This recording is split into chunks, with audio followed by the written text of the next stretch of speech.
Hello,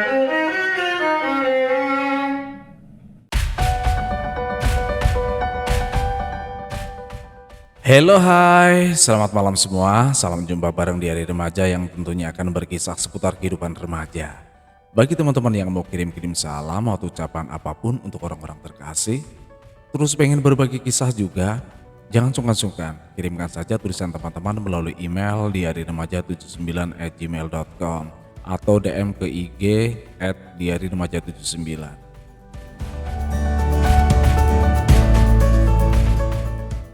Baik teman-teman di Hari Remaja, untuk kisah remaja yang akan pertama kali diperdengarkan adalah kisah cinta monyet. Iya, apa sih cinta monyet itu? Cinta monyet adalah istilah informal untuk perasaan cinta romantis masa kanak-kanak. Seperti apa sih kisahnya? Yuk kita simak bersama.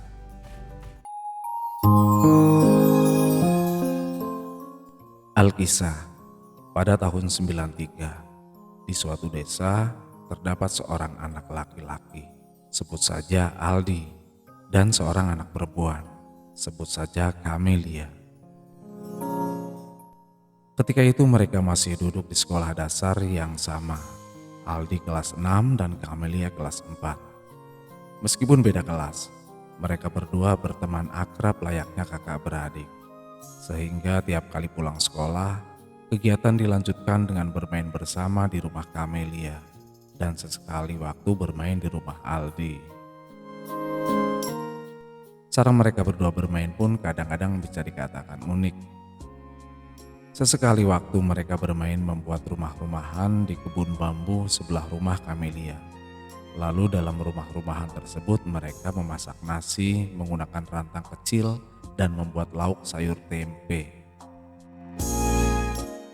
Beras dan tempe yang mereka masak berasal dari pemberian ibunya Camelia. Sekitar 100 meter, tidak jauh dari kebun bambu, terdapat sawah orang tua Aldi. Di sawah tersebut terdapat beberapa pohon jambu. Jadi, setelah kegiatan masak-memasak selesai, mereka berdua melanjutkan bermain di sawah dan memetik buah jambu. Kegiatan seperti ini hampir selalu dilakukan, setidaknya dalam seminggu 3 atau 4 kali. Pertemanan atau persahabatan mereka seakrab itu, sedekat itu. Namun karena mereka berdua masih kanak-kanak, maka jauh dari istilah cinta. Ya, mereka hanya berteman atau bersahabat yang sama sekali tidak dilarang oleh kedua orang tua mereka.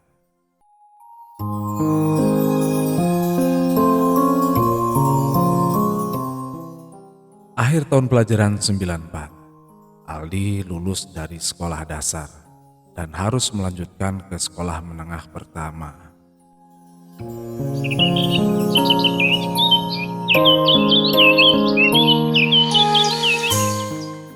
Pagi itu langit cerah, jam 8 pagi.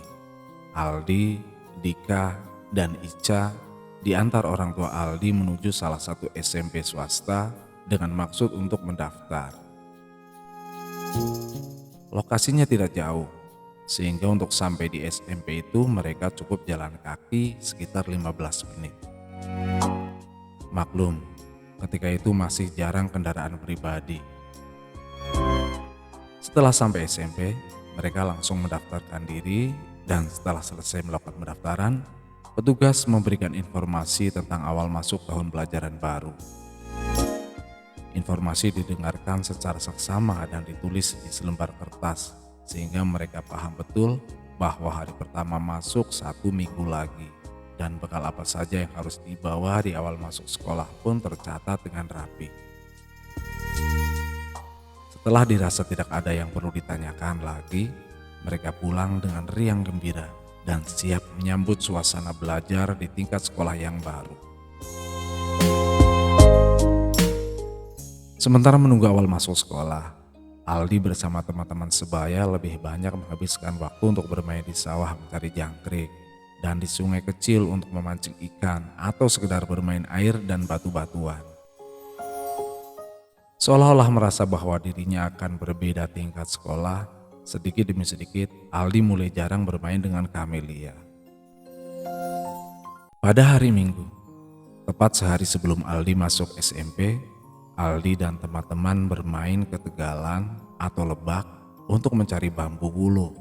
Iya, bambu wuluh merupakan bambu yang biasa digunakan anak-anak pada masa itu sebagai tulup.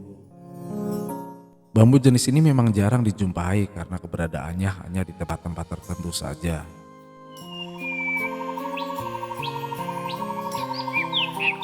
Sesampainya di tegalan, Aldi dan teman-teman melihat lokasi bambu wuluh di tebing yang lokasinya boleh dibilang sulit untuk dijangkau. Aldi yang kadang-kadang suka bandel itu memaksakan diri untuk mengambilnya. Dengan rasa setengah percaya diri, Aldi mulai memanjat tebing untuk meraih bambu itu. Benar saja, lokasinya sulit. Baru kira-kira 10 meter dari bawah, saat memanjat tebing, Aldi salah menapakkan kaki di atas batu sebesar kepala yang mudah lepas dari tanah tebing. Aldi terprosok jatuh dan diikuti batu yang terinjak tadi. Beberapa detik setelah sampai di bawah, batu itu menimpa kaki kiri Aldi. Aldi pun menangis kesakitan, sementara teman-temannya merasa panik. Beruntung dalam keadaan semua panik, ada salah satu orang tua yang lewat.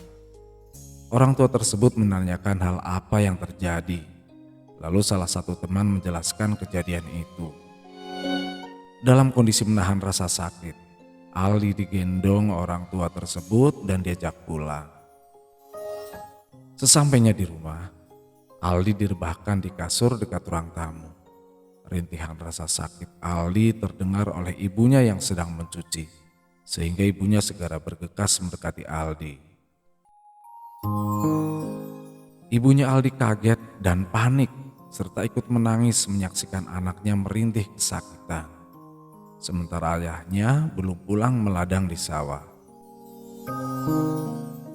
Mendengar keramaian di rumah Aldi, para tetangga sekitar langsung berbondong-bondong untuk melihat Aldi. Ibu Aldi tambah panik dan ketakutan ketika Aldi merintih kencang saat disentuh bagian yang terkena batu. Apalagi ketika Aldi disuruh berdiri, ternyata kaki kirinya tidak dapat digerakkan. Spontan salah satu tetangga bergegas pergi ke sawah di mana ayah Aldi sedang bekerja. Tak lama kemudian, ayah Aldi datang. Melihat kondisi Aldi yang demikian, dengan sabar dan tenang, ia mengambil keputusan untuk segera menangani Aldi secara medis dan meminta tolong salah satu tetangga untuk menyewa angkutan umum untuk membawa Aldi ke puskesmas. Kurang dari 5 menit, angkutan umum yang akan disewa datang. Aldi pun segera dibawa ke puskesmas terdekat. Sesampainya di puskesmas, Aldi langsung ditangani perawat dan dilakukan pemeriksaan oleh dokter umum. Hasil pemeriksaan menunjukkan bahwa tulang kering kaki kiri Aldi mengalami retak serius. Dokter pun memberi saran untuk dirujuk ke rumah sakit. Namun karena alasan jauhnya jarak rumah sakit, ayah Aldi memohon kepada dokter agar dilakukan perawatan di puskesmas saja. Akhirnya dengan perjanjian tertentu, tindakan medis pun segera dilakukan dokter dan setelah selesai, dokter memberi penjelasan. Salah satunya bahwa Aldi harus beristirahat total dan kemungkinan akan kembali pulih dalam waktu 5 bulan ke depan. Setelah itu resep obat pun dibuat. Penanganan medis selesai, orang tua Aldi membayar biaya penanganan medis serta resep obat, lalu pulang. Sesampainya di rumah, Aldi kembali dibaringkan di kasur dekat ruang tamu.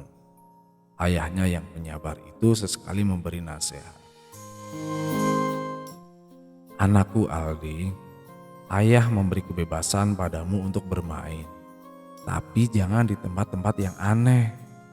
Mending bermain ke sawah membantu ayah seperti biasanya, kata ayah Aldi pelan. Mendengar nasihat ayah, Aldi cuma mengangguk pelan. Saat malam tiba, setelah minum obat, Aldi banyak meneteskan air mata. Kali ini menangis bukan karena rasa sakit, tapi rasa sedih yang teramat sedih karena terbayang bahwa besok tidak dapat mengikuti kegiatan hari pertama masuk SMP yang tentunya sangat menyenangkan. Ia sangat menyesali apa yang terjadi tadi siang. Ibunya yang setia menemani mengusap air matanya dengan sapu tangan merah. "Aldi kenapa? Sakit ya?" tanya ibu penuh rasa sayang. "Maafkan Aldi ya Bu, Aldi sedih dan menyesal karena Aldi besok tidak bisa mengikuti kegiatan pertama masuk SMP. Bahkan kemungkinan Aldi gagal masuk SMP tahun ini karena dokter tadi bilang Aldi harus beristirahat selama 5 bulan. Sahut Aldi penuh kesedihan. "Ya, memang Aldi harus istirahat. Soal sekolah kan bisa dilanjut tahun depan. Yang penting Aldi sembuh dulu." Ibu Aldi menimpalinya dengan penuh kesabaran. Detik berjalan, waktu berlalu, pagi cerah pun menjelang.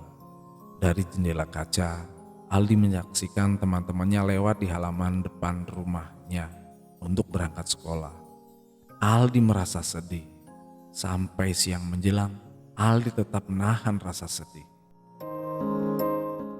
Tepat jam 1 siang, Camelia dan ibunya menjenguk. "Kamu kenapa Aldi?" tanya ibunya Camelia.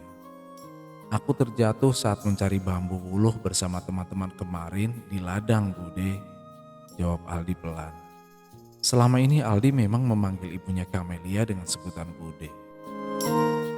"Lagian kamu itu gak seperti biasanya. Camelia selalu menunggu bermain loh. Akhir-akhir ini kamu kemana saja? Sudah gak mau bermain sama Camelia lagi ya?" tanya ibunya Camelia sedikit meledek. "Bukan begitu Bude. Selama ini banyak teman-teman Aldi yang selalu mengajak bermain. Kadang-kadang ke sawah, kadang-kadang ke sungai," jawab Aldi pelan. "Camelia, Aldi minta maaf ya," lanjut Aldi sambil menoleh ke arah Camelia. "Iya, kamu cepat sembuh ya, biar kita bisa bermain bersama lagi," jawab Camelia penuh rasa persahabatan. "Iya Camelia, terima kasih. Kamu memang sahabatku yang baik," tukas Aldi. Camelia dan ibunya menjenguk dan menemani Aldi serta ngobrol bersama ibunya Aldi selama kurang lebih 30 menit. Setelah itu, mereka pun berpamit pulang. "Aldi cepat sembuh ya, jangan lupa minum obat. Bude pamit dulu," ucap ibunya Camelia. "Iya Bude, terima kasih telah menemani Aldi. Camelia, kapan-kapan kita bermain bareng lagi ya," jawab Aldi sambil sedikit meneteskan air mata. Detik, menit, dan jam berjalan. Hari berganti, minggu dan bulan berlalu. Aldi selalu menghabiskan waktu di rumah diliputi rasa sedih. Namun ia tetap bersemangat karena keinginan untuk melanjutkan sekolah. Tepat di bulan kelima, kaki Aldi sudah pulih meskipun belum begitu sempurna. Rasa bimbang dan ragu pada diri Aldi pun mulai meliputi. Karena meskipun pihak SMP mengizinkan Aldi untuk masuk di bulan kelima, tapi Aldi merasa kurang yakin dan kurang mampu untuk mengejar ketertinggalan mata pelajaran selama 5 bulan. Akhirnya, bersama orang tuanya, Aldi memutuskan untuk kembali masuk kelas 1 SMP di tahun pelajaran baru.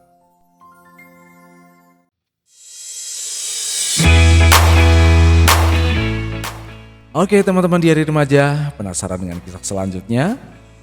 Selama menunggu tahun ajaran baru, bagaimanakah kisah Aldi dengan Camelia? Kita sambut di episode berikutnya yang lebih seru, karena akan ada pihak ketiga di antara Aldi dan Camelia. So stay tune terus di channel di Hari Remaja. Bye bye.